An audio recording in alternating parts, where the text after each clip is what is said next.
Losing marks on observation turning left is usually down to not giving enough looks and not keeping the head moving at junctions. And that's what I'm going to be talking about in this video. Observation turning left from a minor road out onto a major road and from a major road into a minor road. So let's get on with it. So here's a left turn then going from a minor road out onto a major road. So with this situation then, the first thing you do is check your mirrors and indicate once you're given the direction to do so. So the tester will say, let's take the left turn at the end of the road. So make sure you check your middle mirror, your center mirror, and then your left mirror, and then indicate in good time. But just watch out for any other roads that might be there before your road, because you don't want to give any misleading signals. So mirrors first, then indicate, and you can always check the mirrors again then when you get further down the road, because it's very important to check the mirrors just so you're aware of any cyclists or any joggers or any other danger that could be behind you. You can check your right mirror if you want, but the middle and the left mirror are the most relevant ones in this case. Now it's very important as well that once you've checked your mirrors and indicated, you don't wait until you get down here before you start looking. You must look and assess the situation well in advance of reaching the line down here.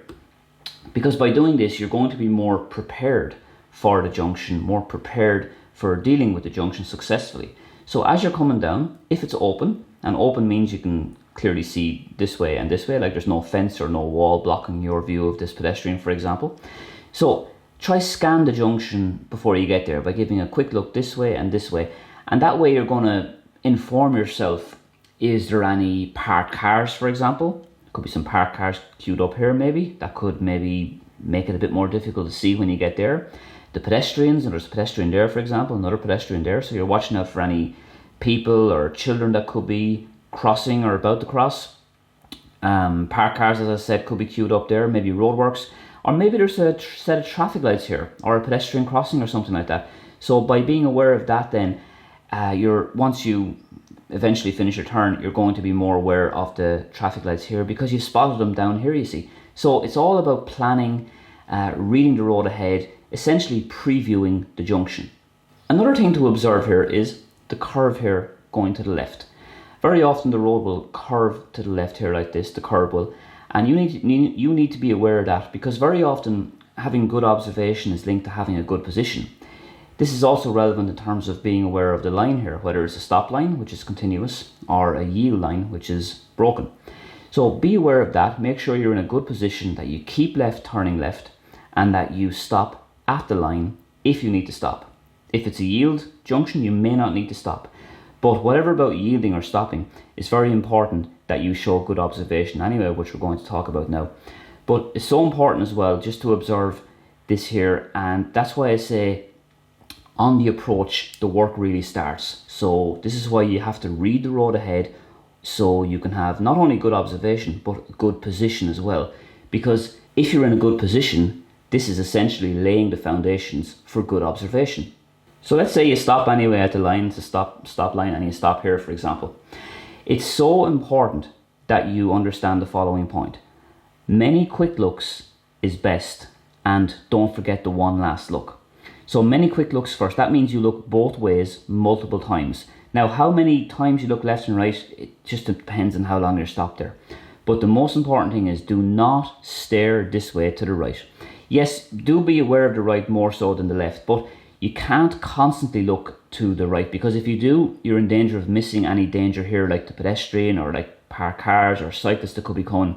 So you have to be aware of both sides and not stare to the right. So lots of quick looks anyway, and then once you've decided that it's safe to go, just as your front wheels then, just as they cross the white line, you need to get the one last look, okay? So when you're turning left, this is one last look to the right, okay? It's very important you get that, because it just confirms everything is okay. You're probably at the point where you can't turn back at this stage, but getting that one last look is just a confirmation look more than anything else. So you've established it's safe to go, and just as your front wheel just crosses that white line, you get one last look to the right. And let's say, for example, you spot a cyclist in the far distance. Now it's perfectly safe for you to pull out, but you've seen that there's a cyclist in the distance there. Now you've also seen on your approach down here, remember, you've also spotted that there could have been potentially maybe traffic lights here, or a pedestrian crossing here. So because you've seen the traffic lights, and because you've seen the cyclist with your last look, if the light subsequently turns red and you have to stop up here, you can say then, well, I noticed that there was a cyclist on the right when I did my last look here, so I just need to be extra observant here moving off after the red light, just in case that cyclist tries to undertake me or overtake me. So it's always important to be prepared for potential danger like that. But another very important point here about the quick looks I was saying, it's not just about looking for other cars or cyclists or anything like that coming. I mean, it is mostly, but it's also about the following point. This gap between here and here. Now, sometimes when you're turning left, okay, sometimes, not all the time, sometimes this road could be a little bit more narrower than this road. So it could be very, very tight here. So by you getting lots of quick looks both sides, you're also showing yourself and showing your passenger, showing the tester that you're aware of this tight gap here. So if you're aware of that tight gap there, which could just happen to be narrow for whatever reason, that means you are going to be hopefully going a little bit slower, as in creeping a little bit slower, driving a bit slower, and maybe steering the wheel a little bit faster. And if you're observing here, it can lay the foundations for good position so you don't accidentally swing wide in this narrow opening. And then once it's safe to go, you'll do your looks, last look, and proceed then once it's safe. And then just once you're on the new road here, then just make sure you check your mirrors, the middle mirror and the left mirror and the right mirror, with a couple of seconds gap between each, just to help you get your bearings on the new road. So very soon I'll be taking a left turn up here, and we will be aware of the parked cars both now and at the junction, because I may have to creep out if I feel I'm blinded, and that's going to improve my observation, because very often the position is closely linked with the observation when it comes to turning left or turning right. So I'm going to check my mirrors, indicate left here. Just checking the mirrors again. I can see there's a stop sign there, so I'm going to stop just up here at the line, and I'm already scanning before I get here. Just handbrake because it might be on a bit of a hill. Now I'm just going to creep forward here because the parked cars down there are blinding me a little bit. Looks okay there. Just one last look then, and looks fine there.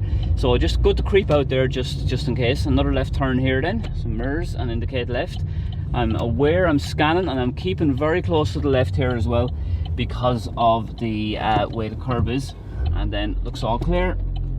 One last look and off I go. And I'll be doing another left turn up here then. So just at the end of this road I'll be taking a left, and we'll see what this junction is like. So I'm going to check the mirrors, indicate left. Now this car is coming down here, so I'm just going to roll into first gear here. That will allow him to come into that gap on the right, and then I can still go without actually fully stopping. So just check those mirrors again there. Now again, I'm kind of scanning the road left and right as I approach, aware of the parked cars and the oncoming cars. Keeping left, full stop, no need for handbrake. Creeping out a bit, I'm just conscious of these fellas here. Now last look, and now I'm focusing on this area here, and it looks good. I can observe practically all the way up the road here. So good to creep out a bit there. That's why we look both ways, because there could very well be a queue of cars or a bottleneck on my left, and that's why it's so important to look both ways when turning left and not just focus on the right. So at the end of this road then, I'll be taking a left turn as well. It'll be from a minor to a major road. Maybe a bit blind, so that's where the creeping out might come into play, to give us a better view. So left turn, mirrors, indicate left. I'm just kind of checking that mirror again there, watching the road markings. I'm just kind of scanning left and right as I approach, just to give myself an idea of what's going on here. It's a continuous white line, so I stop fully. Handbrakes, I'm not sure I'm on the dead flat. Now I'm going to creep out, indicator back on again, leaning forward, creep out. Looks all okay there. Now last look, and off we go. And I'm just conscious of that light there. You see that light there? Because that's another reason why we look left and right, because we don't want to be staring right all the time, just in case I miss something like a pedestrian or a parked car, or in that case a traffic light that could go amber or red, because there's a school nearby and pedestrians could press the button there as well. So that's another reason why we look both ways when turning left. Now at the end of this road here then, I'll be taking a left again. So mirrors indicate left, the observation starts already, stop sign, looks like a bit of a hill, plenty of room to position myself to the left here. Checking the mirrors again, second gear. Now I'm just going to scan left and right as I approach, wheel turn to the left. Okay, so handbrake up, first gear. Now there is a white van on a cyclist. I might have made that on another day, but to be honest with you, I didn't fancy it there because it was just a little bit risky. Looking both ways while I'm waiting, a little bit of a creep. Last look, and off I go then. So I went in that second gap there, was similar to the first gap, but you know, in a driving test you don't want to wait too long. So while it's okay to be a little bit cautious in the first gap there, it kind of looks better if you take the opportunity to go the second time. Well, at least in that specific situation anyway, you know, that may never happen again, but because all situations are different. But it was okay for me there to go because I felt I had enough space there to go on that occasion. So here's a left turn from a major road into a minor road, and as we mentioned before, the looks and the observations don't start and end here. We have to be looking well in advance of the point of turning, okay? So we check our mirrors and indicate in good time whenever you're given the direction. Just watch out for any other roads like this that are there before your road, so you don't give any misleading signals. So we check the middle mirror first, and then the left mirror, and then we signal our intentions to turn left. On the way down, be observant of any road markings. Maybe there could be some arrows, maybe there could be some yellow boxes, depending on what's there. So just watch out for any road markings that are there as well, and watch out as well for the curve here. Sometimes this might be a little bit narrow, so you may have to go extra slow. It all depends on how narrow it is. Sometimes the curve might come out a little bit like that or like that, so just be aware of that. This is why we don't stare at the one thing, or we don't stare the one way when you're approaching any kind of junction, because if you focus on the one thing too much, you might miss out on position, or you might miss out on observation in general. If it's an open junction, like this appears to be, look in this way a few times on the approach so you can get a good idea if there's any parked cars, if there's any pedestrians, zebra crossings, traffic lights, roadworks, whatever. But by looking ahead and scanning ahead, you can give yourself a bit of a preview as to what you might face in a couple of seconds time. Not all junctions will be open. Some of them, like this, will be blind. So for example, if the car is coming from the opposite direction and taking a left here, the driver would need to be aware of the high building here, because that's going to make the junction very, very blind. The driver would have to be going extra slow on this street anyway, because it is a little bit tight, and there's a narrow footpath there as well with some people on it. So all this would lead you to be slower in this situation and more careful. You may even have to do the junction in first gear, because if it is very, very tight and very, very blind, it may well be safer to go in first gear, because at least then you're probably going to be better able to react if something surprises you on the other side. And similarly here, if the car is coming from the opposite direction taking a left turn, the car needs to be aware of the lack of observation here, because the parked cars and the bush here certainly makes it a little bit more difficult to see. Even though it's a much wider road and a much better road than before, it is partially blind because of these parked cars and because of that bush. Anyway, back to this junction here. We also need to be aware, as we're coming down, be aware of this yellow car here. Now you, the red car, have the right of way because you're closer to the turn, you're on the near side, and this car has to cross the road. So you clearly have the right of way. But you just have to be aware of this car. Now, I'm not saying that you stare at this car and that you give it any extra attention, but you do need to be aware of it, okay? Sometimes a car like this may chance their arm and try and pull across you if you're about there, and they might think they've enough time, they might misjudge it. And if they do pull across you, it's not your fault. I mean, you didn't cause the problem in that scenario, but it is your reaction that's being tested. So just be aware of that car. Maybe have your right foot over the brake just as a covering mechanism, just in case you need to use it.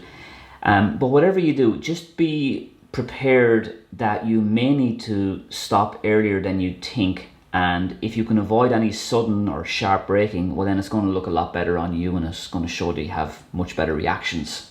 So in summary, mirrors and indicate, slow down gradually, don't stare the one way, don't focus on this area, don't focus here. Try and kind of scan lots of things without focusing on one thing. So looking into the road, being aware of this person, being aware of the gap. Normally you should be able to take it in second gear. You might need to do it in first gear if it's very, very tight. And then once you're on the new road, check your mirrors then, just to get your bearings right. So I'll be taking a left turn further up here from a major road into a minor road, just there where that white car or white van up there is pulling out. So I'm already kind of, even at this stage, looking in, seeing if I can get any glimpse. Some mirrors indicate left, slowing down then, getting the second gear. Now I'm kind of just looking into the road before I turn. I'm conscious of him going there, pedestrian there as well, nice and slow because it's a bit tight. Looking down as well here, noticing the truck, and it was all fine there. So it's always good to look into the road before you get there, because you might just catch a glimpse of any potential danger or pedestrians or cyclists or queues of traffic that might be accumulating. If you enjoyed this video on observation turning left, then please give it a thumbs up. And don't forget to let me know in the comments section any tips and advice you got from your driving instructor on observation. That'll be interesting for me to read, but it'll also be very informative for other learner drivers to read also. If you'd like to support me by PayPal, you will find links in the description. And I just want to say I really appreciate any support that's offered out there, and thank you in advance. So I hope to be back in about a week's time doing another live stream, and I hope to see you then. Slán go fóill.